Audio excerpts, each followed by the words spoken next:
Hi everyone, thank you for joining us today. My name is Alice Chance and I'm Head of Student Operations at Command Shift. Today I am joined by Aaron Ward from Solutions Driven and he's going to be talking to us all about imposter syndrome. This is such a massive conversation within tech and especially for junior developers and something that I regularly speak to all of you about, and I feel like it's something you all sort of go through and most junior developers go through, and you aren't alone. I think that's one of the big things, is understanding that I have this conversation so many times.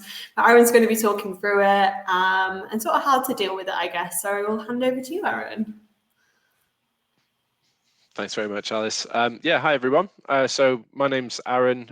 Basically, I've been a recruiter for I think 13, 14 years now. Basically, I've started with recruitment agencies, then ended up going internal, and now I currently work for Solutions Driven, which is an RPO. So basically, we jump into companies that are scaling up very fast and typically just help them with their recruitment needs, and then we sort of eject from the project and move on to the next.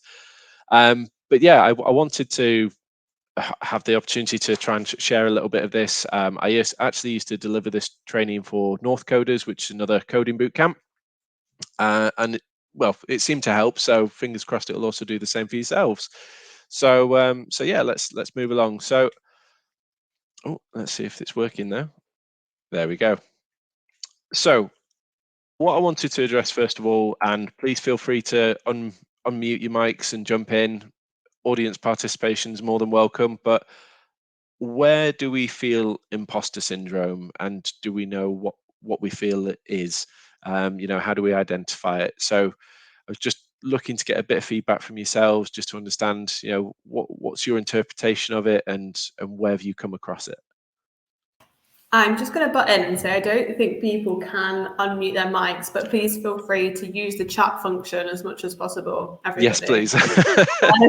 Just talk through there, but yeah, please feel free.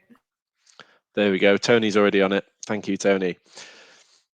So the reason why I wanted to discuss this first is because imposter syndrome's it's become this ethereal thing that we don't know really how it applies sometimes, or we don't know how the measure of it is, and that alone can be, quite a daunting sort of moment to be in.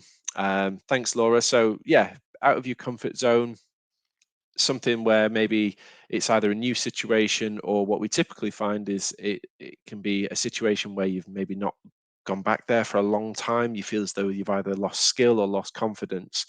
A lot of my relation in recruitment and sort of working with people in employment, I've sort of related imposter syndrome to dating a little bit. It's sort of a regular analogy, because when you go on a date, obviously, if you start talking to someone, now we'll put all the Tinder references and everything to one side for a moment, but you can suddenly be very intimidated by a particular individual that's maybe a stranger, and all of a sudden you're questioning parts about yourself that you maybe have either not questioned in a long time, or you've maybe not necessarily identified in yourself as something that could actually give you concern. And I think with imposter syndrome, it really does apply to anything and everything. Um, so when it comes down to new career prospects in particular, obviously that's a bit of a minefield of where people can start to question, are my skills good enough? Am I a nice person? There's a lot of different elements that we can look at. So what I thought we could do today is have a look at imposter syndrome and just trying to help diagnose where our triggers are, what they look like, what sort of profiles that can take, and then how we can prepare against it. Okay. Feel free to keep dropping stuff in the chat. The more input from yourselves, the better, I promise, because then I can start to hopefully align it to yourselves personally.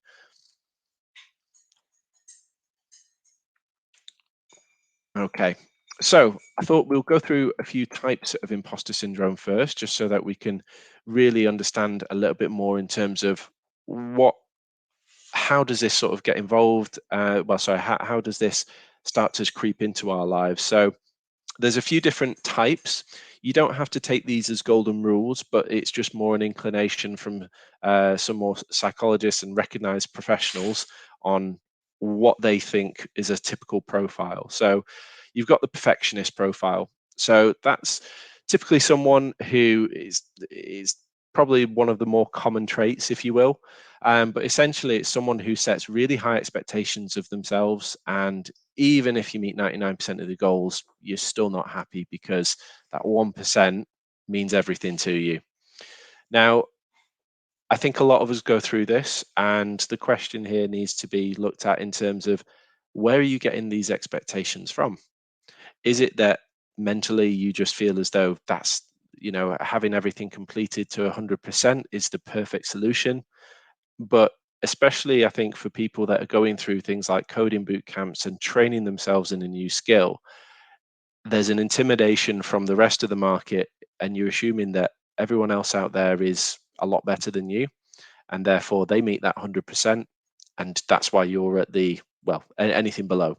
So a really good question for that is that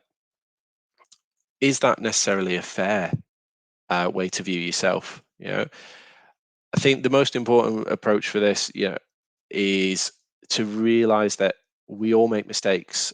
I'm pretty sure every single one of us could list off a reel of friends who've done some really great things, and we could then also list a lot of criticisms about them as well.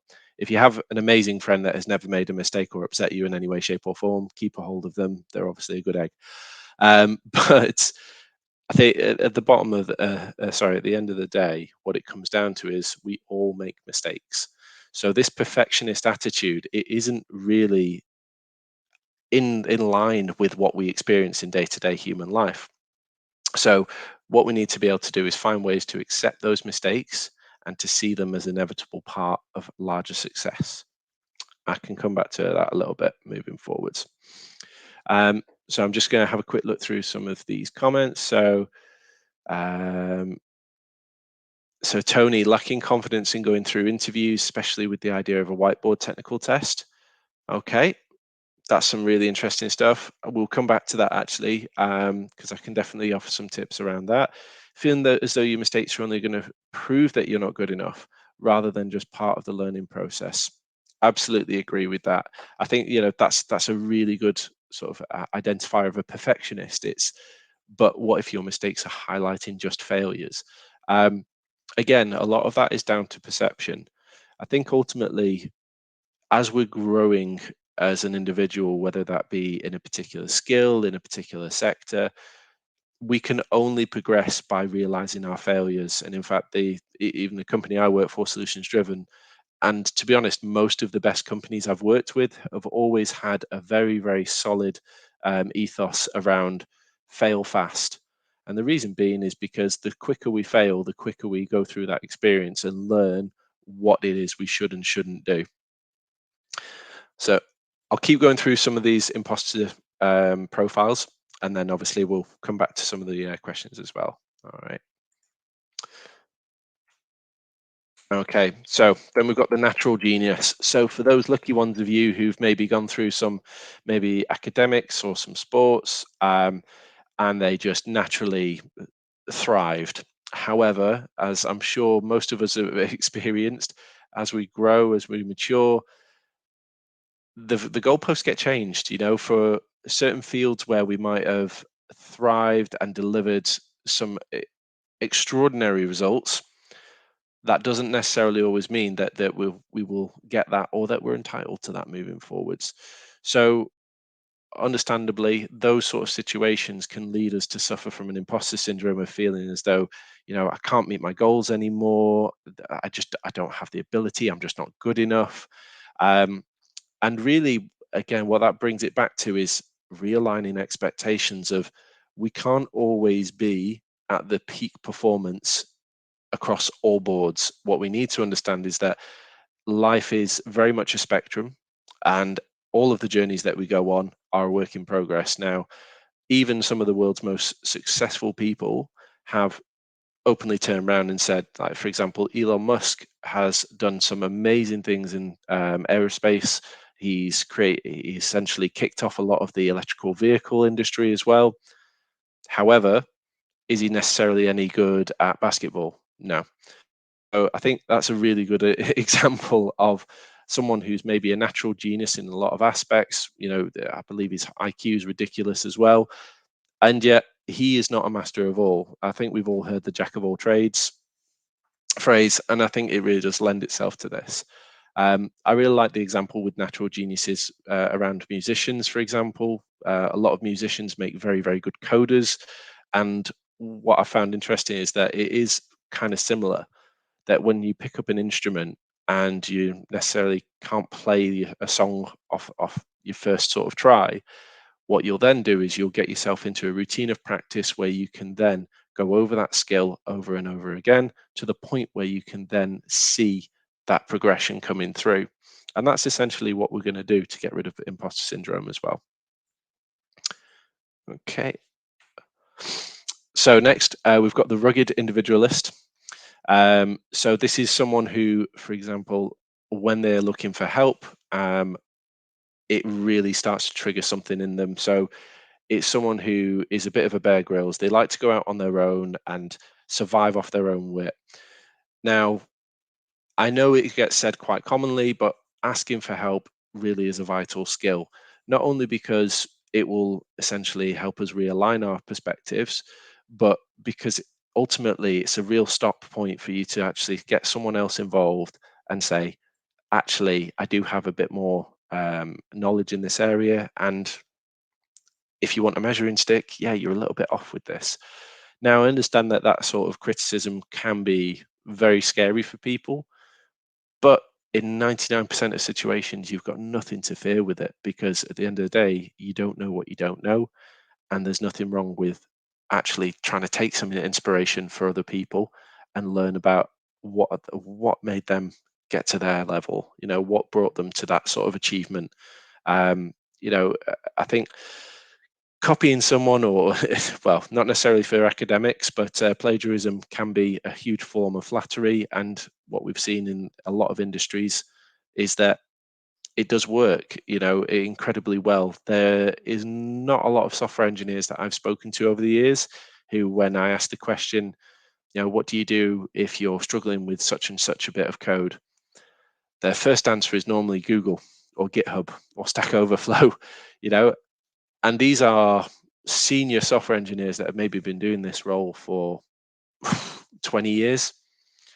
You would think that maybe at 20 years you have everything sort of nailed, you understand everything, but no, these people are just as as opportunistic in terms of looking for help and support as everyone else. So I think one thing just to keep in mind is that you're not necessarily always alone with these things, and especially with the internet, you've definitely got more communities available to you. Okay, so now we've got the expert. This is definitely something that I suffer from, in that you're someone who prefers to spend that time researching and gathering information. Basically, you like to go in fully prepared. The problem with this is that can really trigger that whole, oh my God, there's so much knowledge and I don't know it, and I haven't held all of it. As well as that, so one of my biggest things with this sort of profile, if you will, was that it was essentially a procrastination technique. I would have all this amazing data.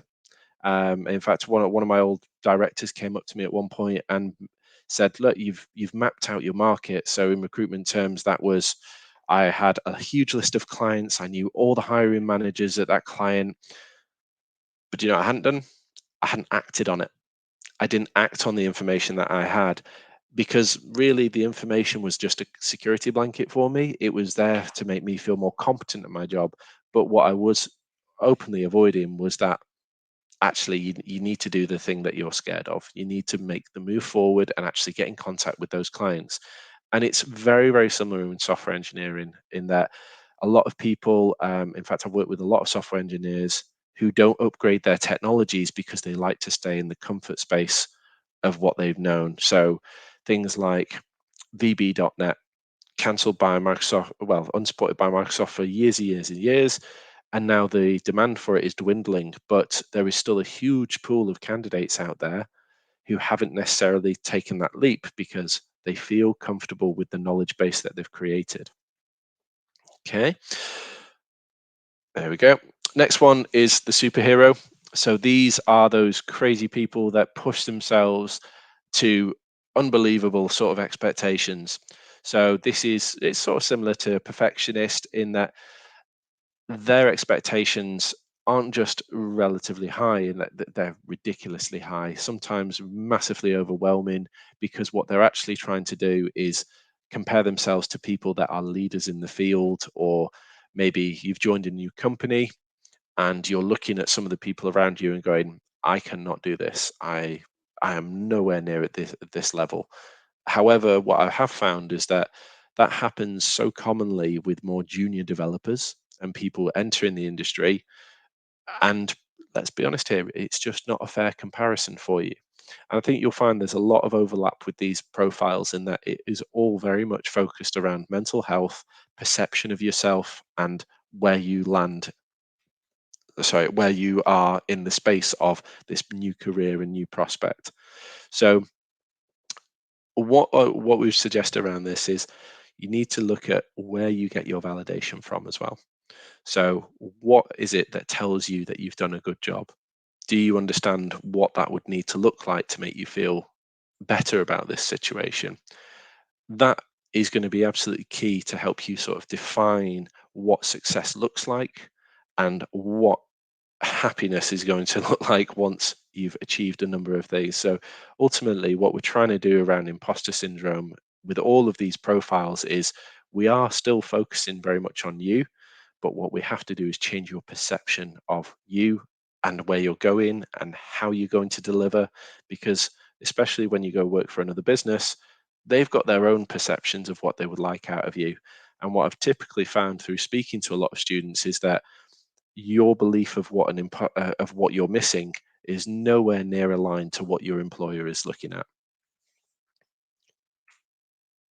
Okay, so those are the typical profiles that we've got, but this is more sort of the meat, if you will.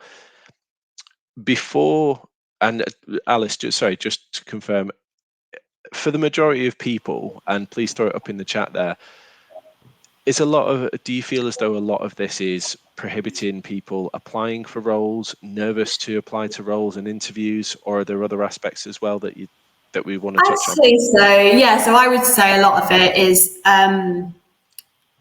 speaking to lots of students at the moment is that they feel a bit out of their depth. They feel like as a career changer, they're very stuck in, I don't want to say stuck in their ways, but they're used to things a certain way.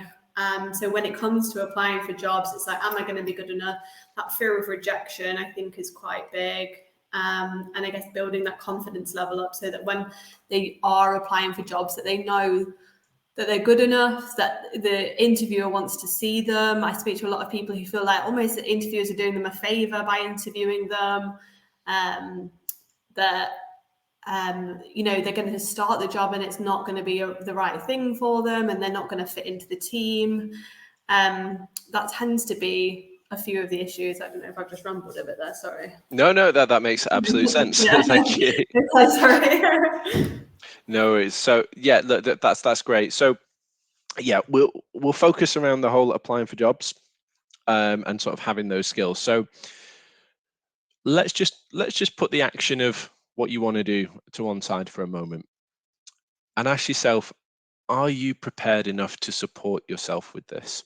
Because we kind of have to see it as if we're going into a new arena, whether that be a new career, a new tech stack, a new business, you've kind of got to treat yourself with a bit of tender love and care here. You are essentially a newborn in this new environment, and there's nothing wrong with that. But you need to ask yourself, who are you? Who do you want to be? You know, where do you see this going? Now, obviously, all of these goals are flexible. Nothing is a rigid sort of science that we have to stick with. But what we need to consider is, where do I want to be? Like, do I want to be a software engineer? Do I want to be a tester?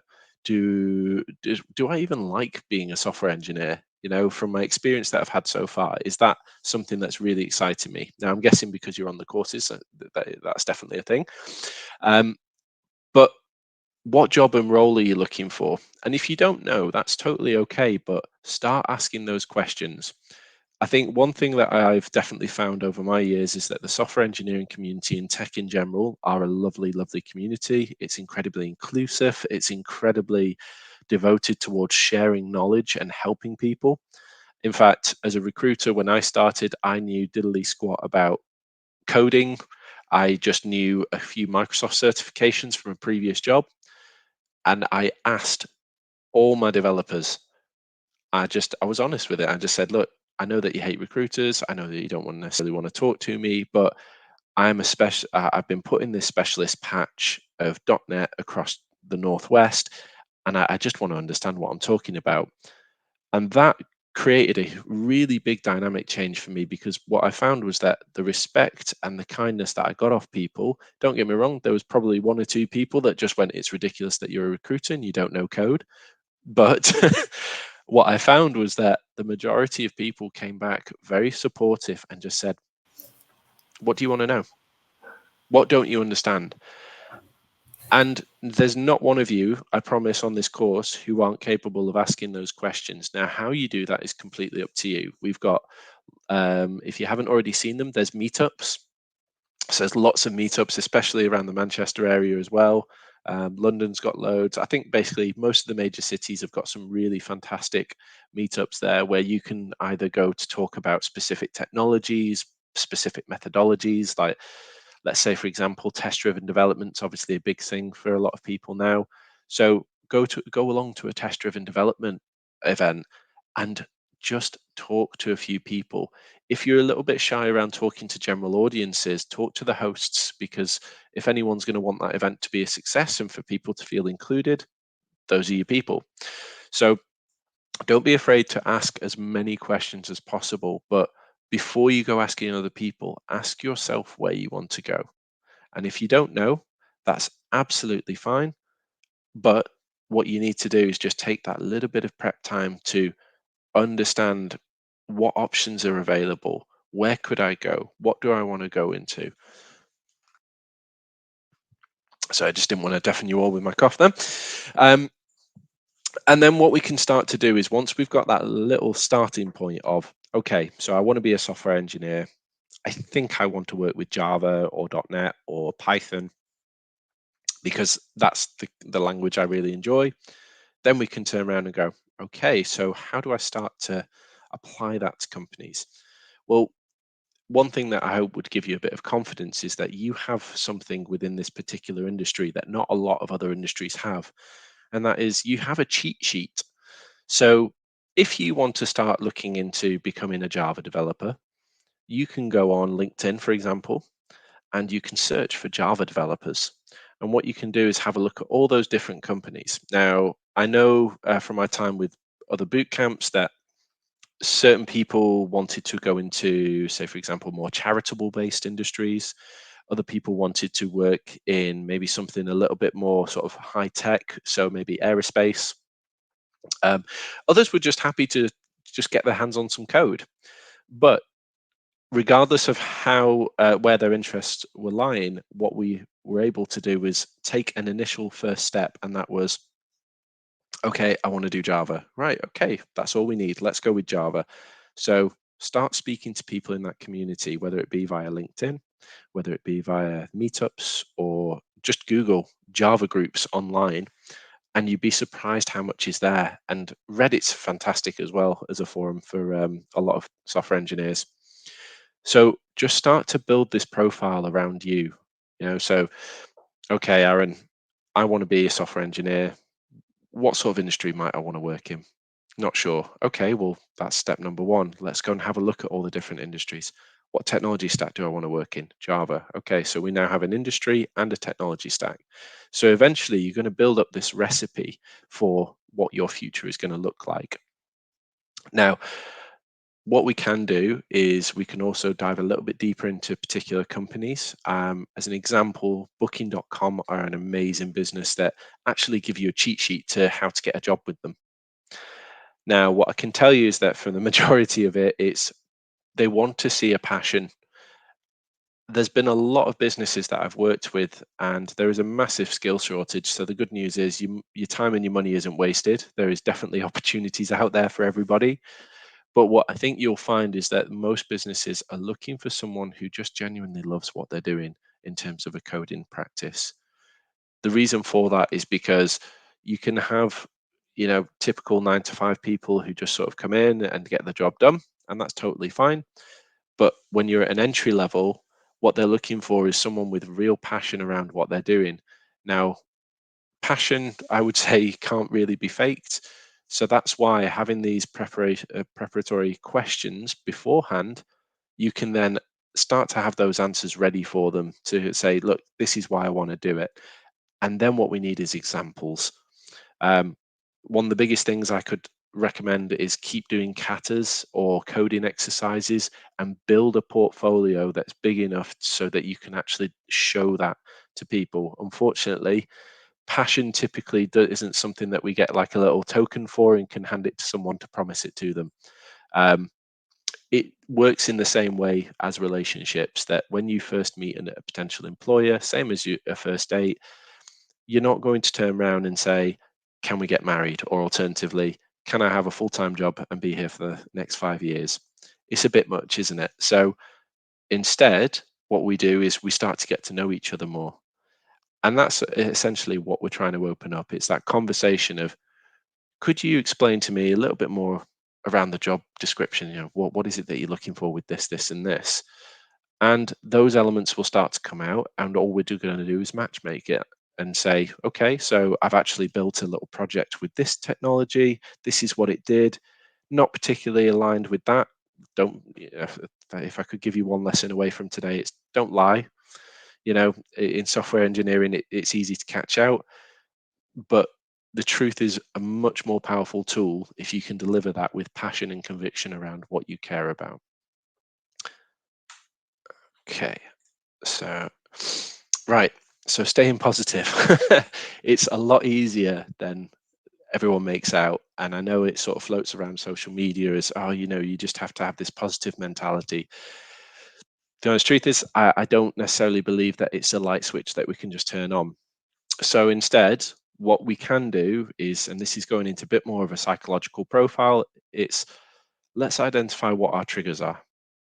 Now, what is it that makes me feel really uncomfortable? Is it the interview? Is it that I don't feel as though I know enough?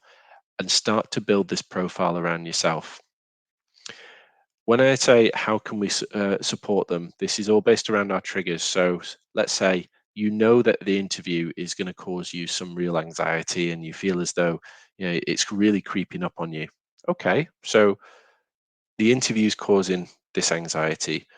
How much information do we have on the interview? Do we know what's going to happen during the interview? Do we know what the process is? Do we know what information they would like to have? Do we actually have stories for our own background?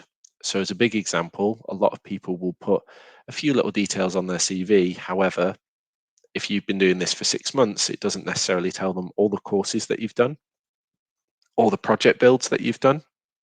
And in fact, what I find is a lot of junior developers leave out a lot of their home based projects because they think that they won't hold any value.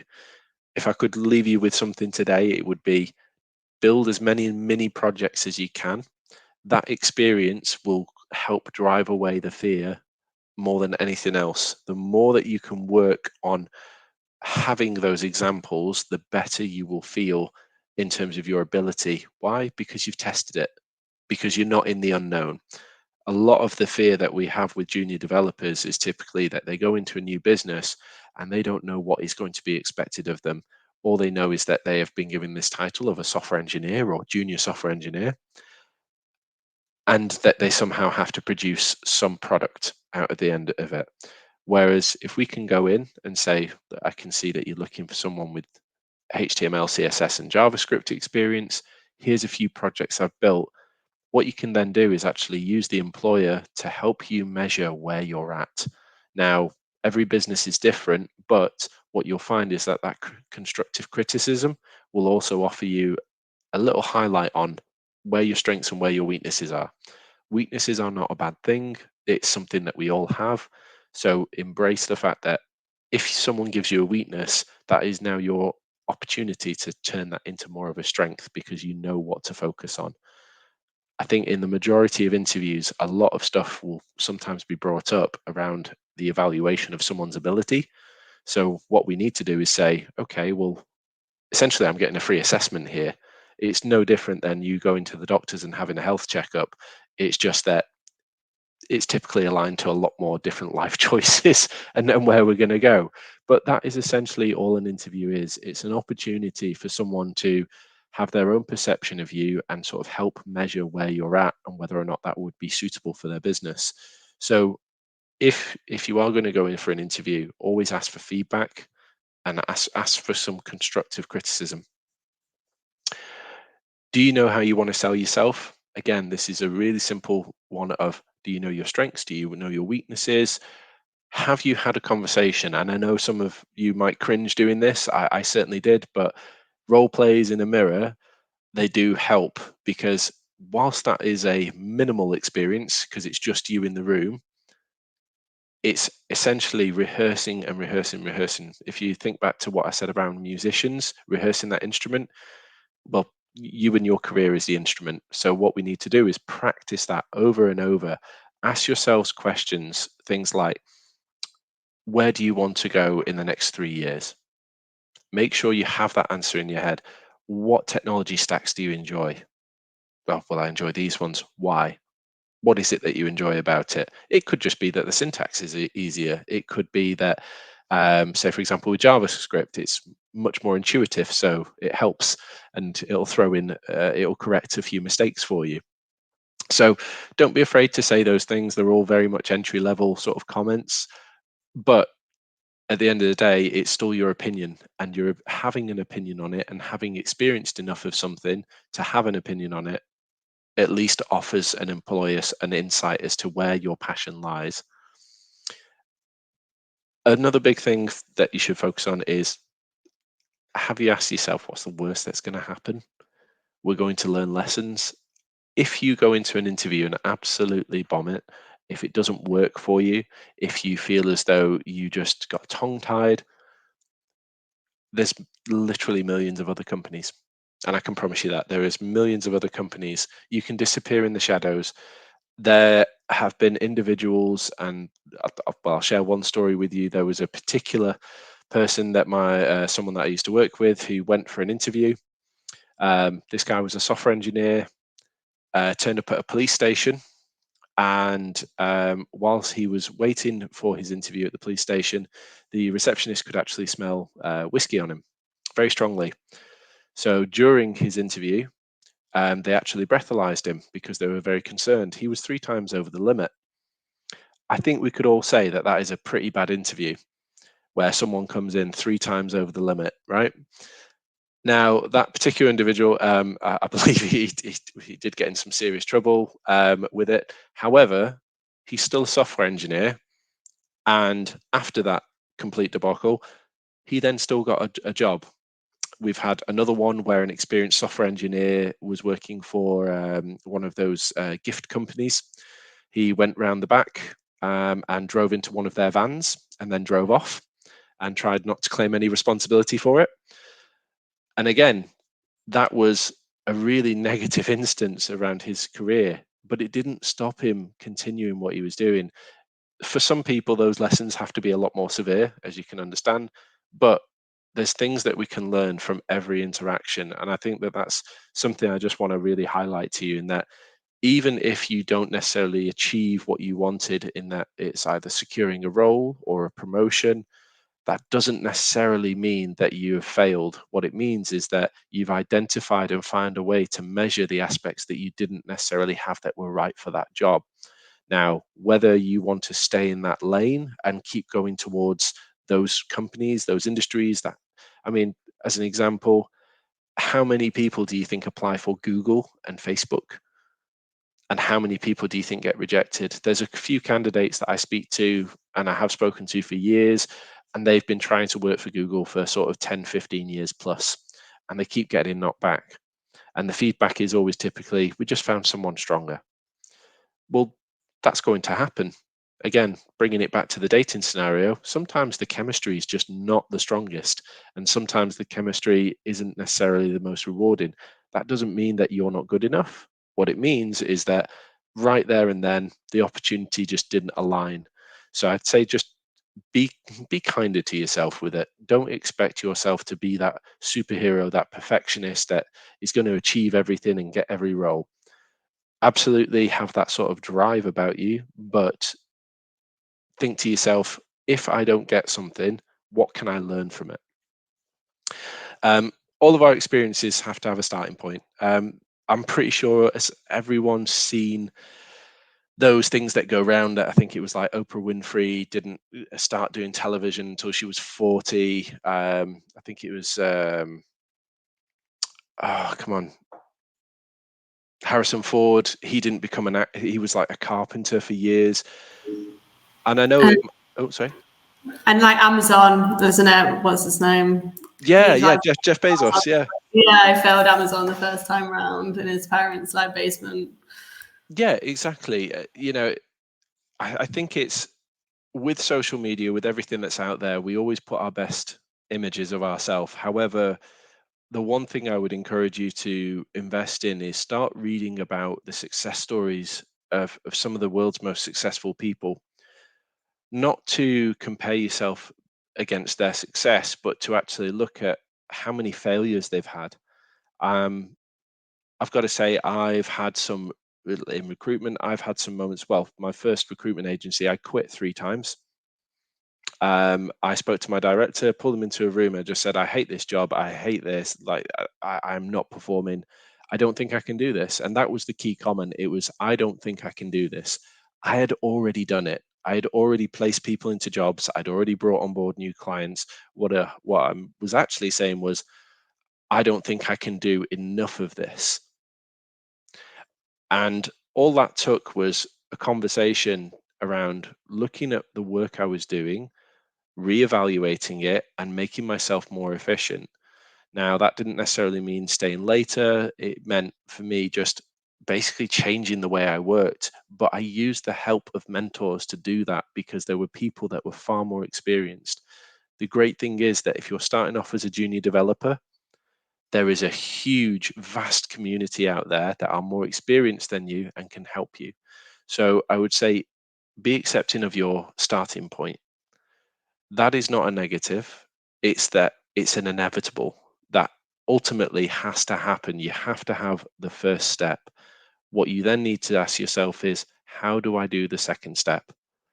Now, typically, the second step is, have you acquired the knowledge? Have you given yourself something to help yourself move forward?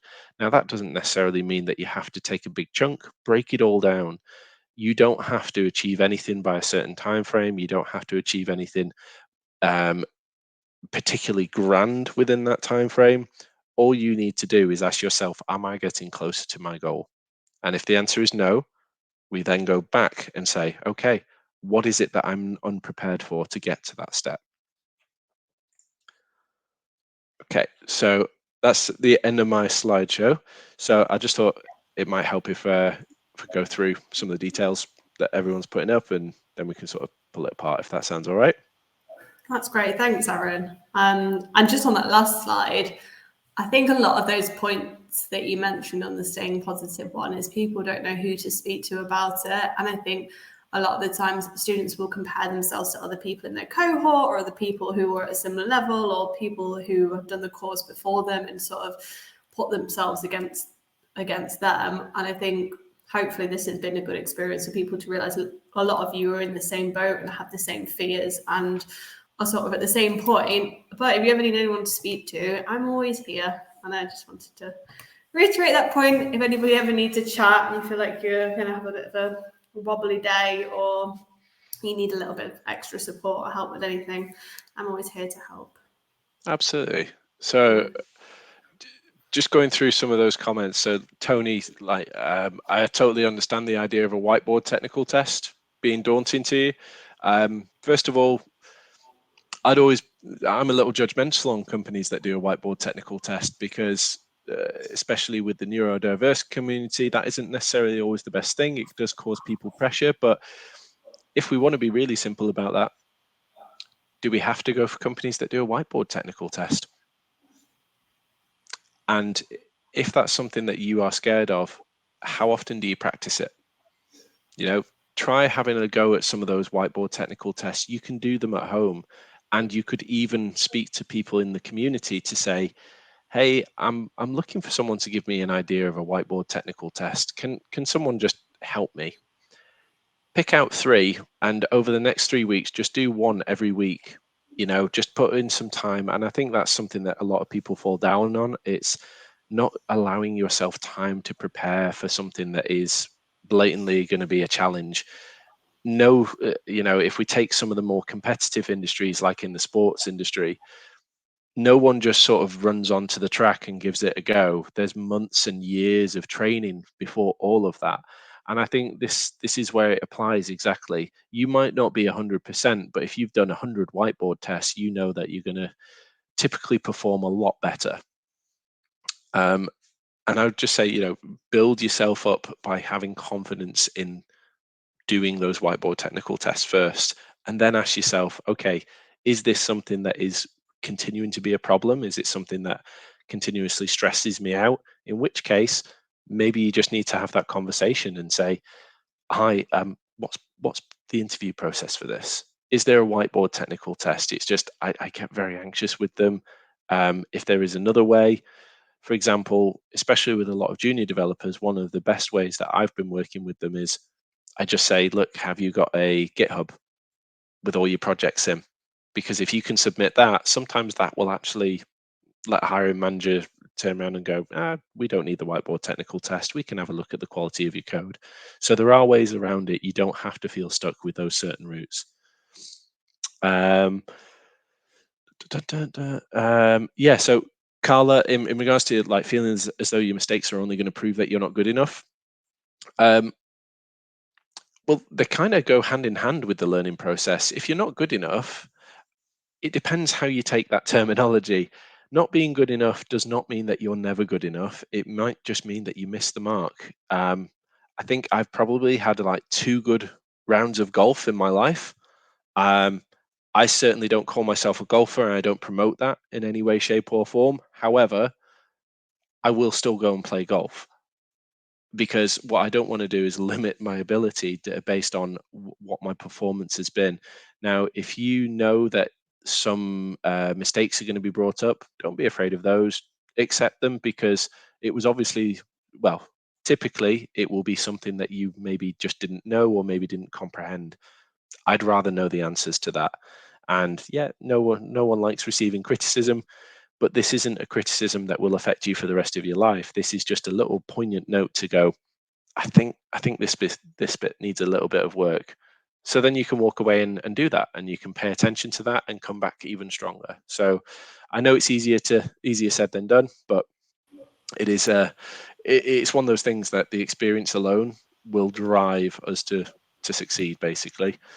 Can Um, I add at that point as well, sorry, that a lot of employers, I think with technical tests, and it's obviously very easy to get really bogged down by it, but it's a lot of them use it as to see sort of where you're at as a standard. They don't expect you to know everything. And I think that's something that people often really they want perfection from you, but they don't expect perfection from a junior developer at all.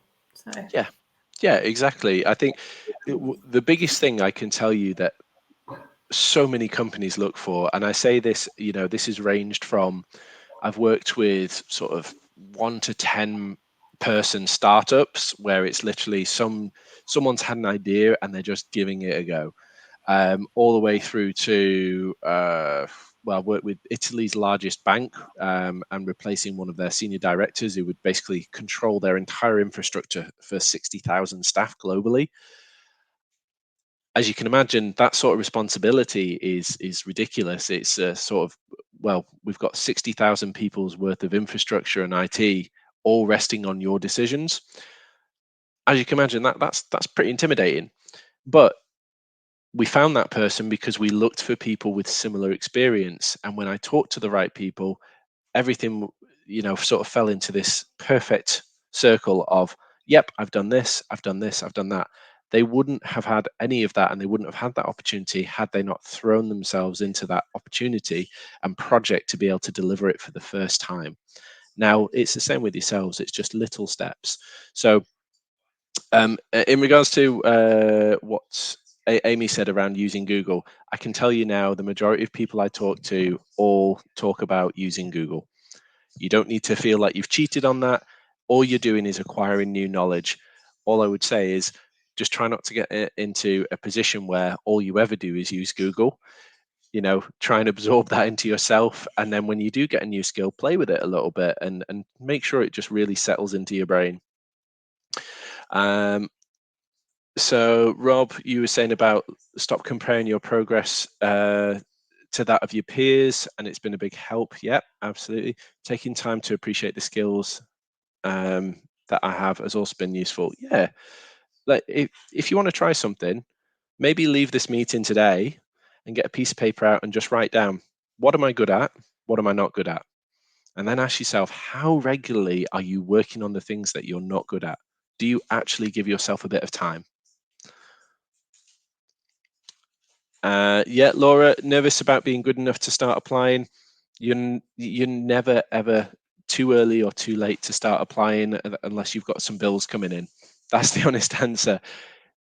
If you are nervous about applying for a role, what I would say is start speaking to the developers that work there. You'll find that they're probably incredibly nice. Like, reach out to them and just say, hi, I would really, really like to work for your company, and I currently do this, this, and this. Can you offer me any advice as to what I would need to do to sort of fit in? Like, what's the tech stack? Is there something that I can focus on, or is there something that would really impress you? I know a lot of my clients would be blown away if someone contacted them on LinkedIn, for example, and said, hey, I've been having a look at your tech stack. I'm a junior, but it really is aligned to what I've been doing. I've built a couple of GitHub projects. I was curious, do you think that you might have an opportunity for juniors, or is there a certain time frame that I could get in touch with? And just that sort of proactiveness and that passion is a real impression for hiring managers. So whilst it might be a little bit daunting, I promise you they're not just going to scream at you. If anything, you'll find that you're definitely the more attractive candidate if you're showing that sort of encouragement to go out there and introduce yourself. Obviously, there's a bit of humility and humbleness about that as well. So we've had people on both sides of the scale, but I would just say, have a look at who's out there that you can talk to. Rob, yeah. So look, you had a call with the recruitment manager, made you anxious in terms of making sure that you said the correct things and sold yourself to them. Yeah, so recruitment managers or recruiters can sometimes be a little bit pushy. That's just the individual. Ultimately, yes, I understand why that could cause some anxiety around it, but then you've kind of got to ask yourself, if that's what the interview is going to be like, is that an indication of what the company is like in terms of their their welcoming of people coming into the business? I judge a company massively on their interview technique, and things are certainly changing now in that candidates have a lot more choice on where they go. So don't be afraid to just sort of be yourself, represent yourself accurately, and if that isn't good enough for the hiring manager or the requirement that they've got, that doesn't necessarily say anything about you. It just says that this particular match isn't aligned. Going back to that dating analogy, if during the first date you're having a conversation around, do you want kids? And one of you says no, and the other one says yes. Do you push really hard and still make an effort to go ahead with that and say, yep, second dates, even though it's not aligned? No, not really. So align with a company that can also understand your limitations and can also support you. If you want some good questions, things like, what's your support like? What's your training structure like? Find those businesses that actively invest in junior developers so that you know that you've got that training path moving forwards. Good to see it's giving you hope, Rob. Amy, many worry gap in employment history due to immigration, having a child. Yeah, the honest truth is some employers are really empathetic around that and they are very understanding. And it might be a little blunt, but do you really want to work for a company that isn't? A lot of companies are changing that dynamic now. They're understanding that. I mean, look at how many boot camps have popped up in support of, parents going back to work after having children. it's an ever evolving industry, and there are definitely plenty of companies out there. What I would maybe do in that situation is, instead of drawing attention to those breaks in your CV, draw the attention to, but since I've got into this and since I've started doing coding, this is the proactive work I've been doing. That's where things like a GitHub and a Stack Overflow can really blow people away, because ultimately, if you can show them that you've worked or on some particular projects, especially if they align to their skill stack, they don't care. They don't care what you've been doing previously. And the good news is, with you being a junior, you're not expected to move across. My partner left years of midwifery to then become a recruiter. God knows why. But the thing was, what we found was, yes, it's a completely different career alignment, but people are changing jobs more and more now. When I started recruitment, software engineers used to stick around in their jobs for 5 to 7 years. Now it's more like 2 to 3 maximum. So you are finding that this changes over time, and ultimately all you just need to do is back yourself. If an employer's only reason for not accepting you is you had a few gaps in your CV when you've clearly explained that you emigrated and you had a child, honestly, I wouldn't want to work for them. It's my honest opinion. Tony, on the katas, yeah, just keep practicing them. Keep practicing it, and I think especially when you're on courses like this, paired programming is great. Absolutely, support each other, and especially if you've got some people that you really get on with, and you know that you don't necessarily see them as an overly critical person, and that their criticism will be constructive for you. Stick to those people like glue, spend more time with them, try and get as many pair programming exercises and tests as you can, because all you're doing is essentially training just like a musician, just like an athlete. You need to get as much experience under your belt as possible. So just as a sort of real life example of this, I run a vending machine business. Sounds weird. I also run a wedding band. I've never run either of those previously.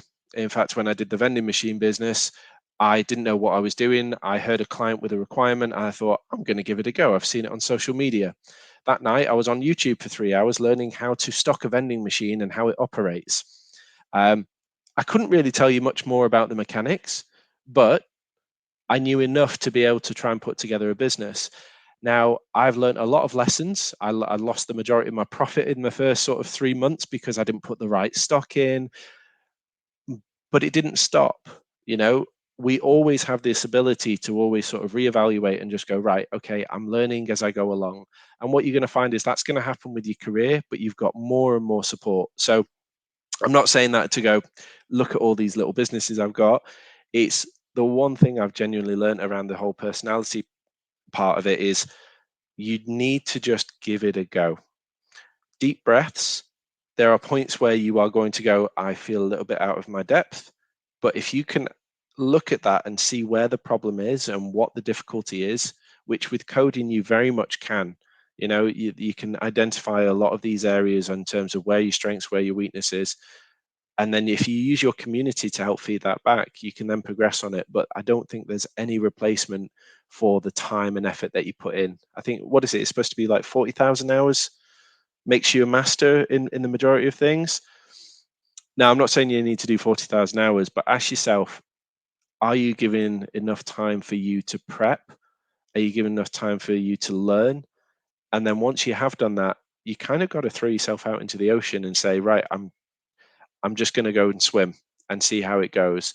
But if you can have people around you that can support you or on the same journey, like everyone that you're on the course with now, I highly recommend, keep in your little communities, talk to each other. The other boot camps that I've worked with, one of the core successes for a lot of their students have always been that they stayed in touch and they talked and they kept building little projects together as well. And you'd be surprised at just how quickly that mounts up.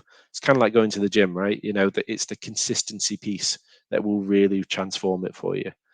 So anyway, I've waffled a lot. So I hope that's helped. And I genuinely hope that people feel as though they've got a little bit more in terms of tools to help them with the whole imposter syndrome piece. But if you've got any questions, feel free to drop me a line on LinkedIn.